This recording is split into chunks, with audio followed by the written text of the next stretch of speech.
Assalamualaikum. Halo teman-teman, kenalin nama aku Fatika Alvina Maharani. Aku dari kelas 12 IPS 3 dan sekolahku di SMA Negeri 1 Suko Kabupaten Mojokerto. Jadi teman-teman, kali ini merupakan vlog pertama aku. Jadi kalian ikutin terus ya, karena bakalan banyak sekali hal yang menarik yang akan aku bahas di vlog pertamaku ini. Jadi tetap stay tune ya. Nah, teman-teman, vlog pertama aku kali ini berlokasi di tempat bimbel aku, yaitu Primagama Suko Kabupaten Mojokerto. Vlog pertamaku kali ini diambil pada hari Rabu tanggal 26 Agustus 2020 dengan tujuan untuk memenuhi tugas proyek sosiologi bab pertama, yaitu tentang perubahan sosial. Nah, di tengah pandemi COVID-19 kali ini, banyak sekali perubahan sosial yang telah aku alami di sekitarku. Nah, salah satunya yang akan aku ceritakan pada kesempatan kali ini yaitu perubahan yang terjadi saat aku mengikuti kegiatan bimbingan belajar. Jadi awal ceritanya nih ya, dulu itu sebelum adanya pandemi COVID-19, jika aku mau berangkat bimbel, aku tidak perlu memakai masker, kemudian aku tidak perlu rajin mencuci tangan dimanapun aku berada, kemudian aku tidak perlu menerapkan social distancing, dan sebagainya itulah ya, peraturan tentang protokol COVID. Nah, setelah terjadinya wabah COVID-19 ini, banyak sekali hal yang berubah. Nah, beberapa akan aku tayangkan pada tayangan berikut ini. Yuk, dilihat.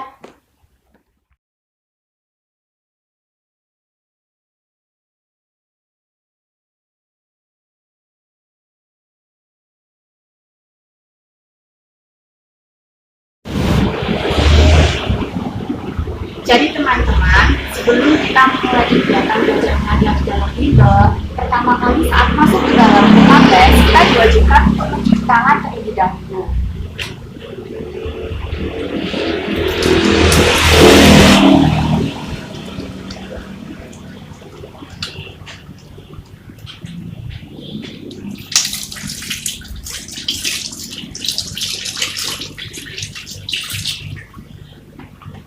Nah, setelah sudah cuci tangan, baru deh kita boleh masuk dalam kelas. Yuk, tangan kita akan melewati tempat untuk cek. Udah deh teman-teman, jangan lupa pakai masker.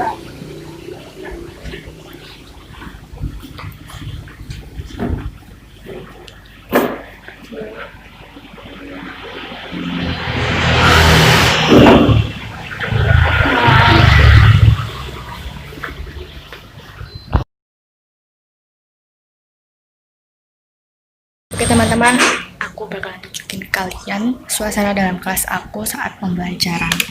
Yuk, masuk. Nah, Assalamualaikum.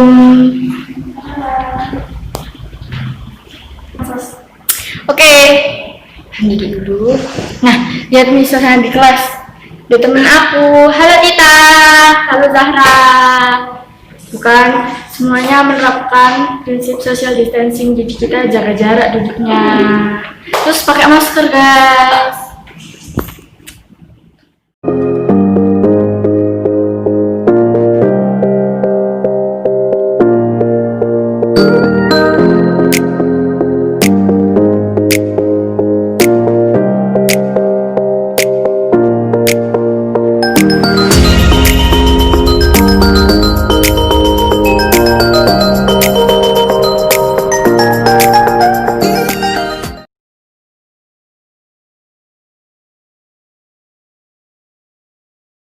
Oke, setelah kalian melihat tayangan tadi, di sini selanjutnya aku akan jelasin tentang perubahan sosial akibat pandemi COVID-19 sesuai dengan materi yang telah diajarkan di sekolahku. Nah, pada bab pertama tentang perubahan sosial, ada beberapa subbab yang akan memperjelas apa sih perubahan sosial itu. Nah, yang pertama nih, ada faktor-faktor perubahan sosial. Nah, yang kedua ada proses perubahan sosial. Yang ketiga ada bentuk-bentuk perubahan sosial, dan yang keempat ada dampak dari perubahan sosial. Nah, masing-masing dari ini akan aku jelaskan di video selanjutnya. Yuk!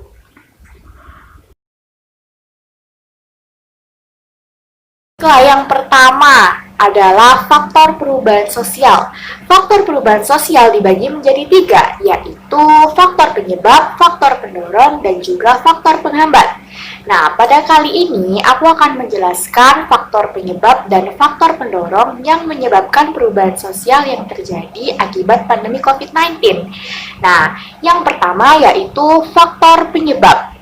Faktor penyebab adanya perubahan sosial akibat pandemi COVID-19 adalah berasal dari luar masyarakat. Hal ini kenapa? Karena perubahan sosial yang terjadi kali ini berasal dari wabah virus, yaitu COVID-19. Faktor yang kedua yaitu faktor pendorong terjadinya perubahan sosial. Faktor pendorong terjadinya perubahan sosial akibat pandemi COVID-19 ini terdiri dari dua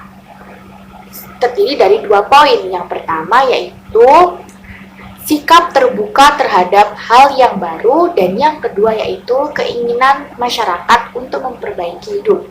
Nah, yang pertama, sikap terbuka terhadap hal baru, yaitu contohnya apabila pemerintah sekarang mengeluarkan himbauan untuk mematuhi protokol COVID, maka kita sebagai masyarakat harus segera terbuka dengan peraturan itu dan segera menerapkannya. Dan poin yang kedua yaitu adanya keinginan untuk memperbaiki hidup. Apabila kita tidak ingin tertular virus COVID-19 ini, maka kita harus segera menerapkan protokol tersebut. Nah, itu adalah upaya kita untuk memperbaiki hidup. Selanjutnya,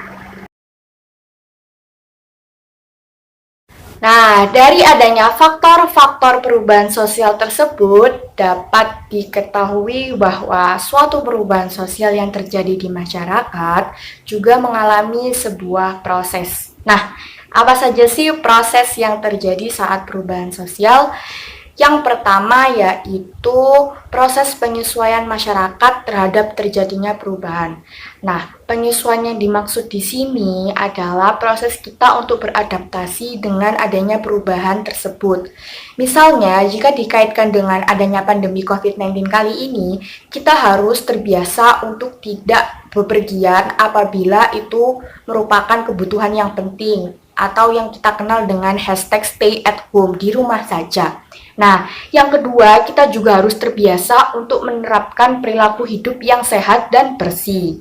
Dan yang ketiga, yaitu kita juga harus terbiasa untuk, misalnya siswa seperti aku nih ya, untuk sekolah dari rumah atau sistem pembelajaran daring, dan juga mungkin orang-orang kantoran itu melakukan pekerjaan di rumah atau istilahnya work from home.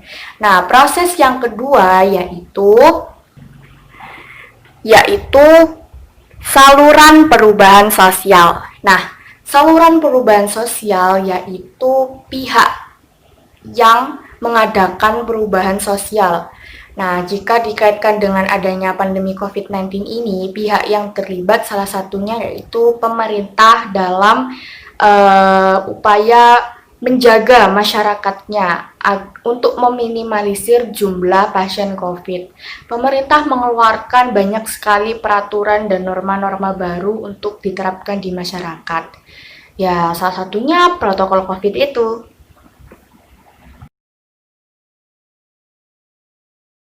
Selanjutnya setelah dijelaskan tentang proses-proses perubahan sosial, selanjutnya yang bakal aku jelaskan kali ini adalah bentuk-bentuk perubahan sosial. Perubahan sosial itu ada bentuknya loh guys. Dan kali ini bakalan aku kaitkan dengan tema kita, yaitu perubahan sosial akibat pandemi COVID-19. Ya. Di sini aku mengaitkan bentuk-bentuk perubahan sosial itu menjadi dua bagian, yaitu perubahan besar dan juga perubahan yang tidak dikehendaki. Maksudnya apa? Nah, maksud dari perubahan besar itu sendiri, perubahan sosial yang terjadi akibat pandemi COVID-19 ini benar-benar memberikan dampak yang sangat besar bagi seluruh masyarakat, bukan hanya dari negara kita Indonesia, namun juga seluruh dunia yang terdampak virus COVID-19 ini. Kenapa dibilang besar? Karena perubahan ini tuh ya tadi tuh tidak hanya Indonesia tapi juga seluruh dunia yang terdampak dan juga merubah tatanan hidup masyarakat di Indonesia. Ya, dengan adanya protokol COVID tadi, akibatnya kita jadi berubah. Semua siswa se-Indonesia Raya diliburkan, jadi belajar di rumah. Terus orang-orang kantor juga kerja dari rumah. Terus banyak sekali perusahaan yang mem-PHK karyawannya. Dan masih banyak hal yang terjadi yang mengakibatkan perubahan dalam masyarakat. Nah, paham kan? Paham kan yo? Harus paham kalian. Yang selanjutnya yaitu perubahan ini merupakan perubahan yang tidak dikehendaki. Logikanya, masa kita mau sih ada wabah yang menyerang seluruh dunia? Nah, oleh sebab itu, adanya pandemi COVID-19 ini merupakan suatu perubahan yang benar-benar tidak dikehendaki. Kita tidak mau adanya perubahan ini kan, kita mau hidup normal saja. Namun, adanya pandemi COVID-19 ini memaksa kita untuk melakukan perubahan. Sampai di subbab terakhir yaitu dampak dari perubahan sosial. Nah, dampak dari perubahan sosial dibedakan menjadi dua. Yang pertama ada dampak positif dan yang kedua ada dampak negatif. Dampak positif dari adanya perubahan sosial akibat pandemi COVID-19 ini yang pertama adalah perkembangan ilmu pengetahuan dan teknologi. Bisa kita lihat deh sekarang kita sudah mulai sekolah online kan teman-teman. Kita menggunakan berbagai aplikasi yang mungkin sebelumnya kita nggak tahu itu aplikasi buat apa, bagaimana cara pakainya, dan akhirnya kita terpaksa untuk belajar hal itu, teknologi itu. Seperti misalnya aku dulu itu nggak tahu kalau ada program namanya Microsoft Teams yang fungsi kerjanya itu sama kayak Google Meet, sama-sama bisa kayak live streaming sama guru-guru kita untuk pelajaran dan sebagainya. Terus kalau mencatat materi, pas aku nggak bawa buku atau aku lagi ada di mana, aku bisa menggunakan aplikasi BPS Office yang tersedia di ponselku. Aku bukan di endorse, tapi aku cerita pengalamanku selama sekolah online yang mengajarkan aku tentang perkembangan ilmu pengetahuan dan teknologi. Nah, yang kedua adalah nilai dan norma baru. Nah, nilai dan norma baru yang hadir ini menyesuaikan dengan perubahan sosial. Nah, sekarang kan perubahannya akibat dari pandemi COVID, berarti nilai dan normanya juga sesuai dengan adanya pandemi COVID-19 ini. Selanjutnya, setelah dampak positif, ada dampak negatif. Nah, dampak negatif dari perubahan sosial akibat pandemi COVID-19 adanya itu adalah gitu loh rek maksudku, aduh jelimet, yaitu tidak berfungsinya secara optimal lembaga-lembaga masyarakatan. Ya, itu. Contohnya sekolah kita yang diliburkan. Biasanya kan kita datang ke sekolah buat menuntut ilmu, beli jajan di kantin, dan menyalurkan bakat kita. Tapi sekarang sekolahnya harus diliburkan dan kita sekolah dari rumah masing-masing. Terus kantor, banyak sekali kantor-kantor kosong sekarang, apalagi di ibu kota, karena penyebaran virus COVID yang masih banyak, mengakibatkan mereka semua harus kerja dari rumah saja. Nah, itulah yang mengakibatkan tidak berfungsinya secara optimal lembaga kemasyarakatan. Oke, itu aja. Itu tadi adalah vlog pertama aku, sudah selesai guys, waktunya penutupan. Jadi cukup sekian ya materi yang bisa aku sampaikan kepada kalian. Mohon maaf karena ini merupakan vlog pertama aku, jadi mungkin masih banyak sekali kekurangan-kekurangannya.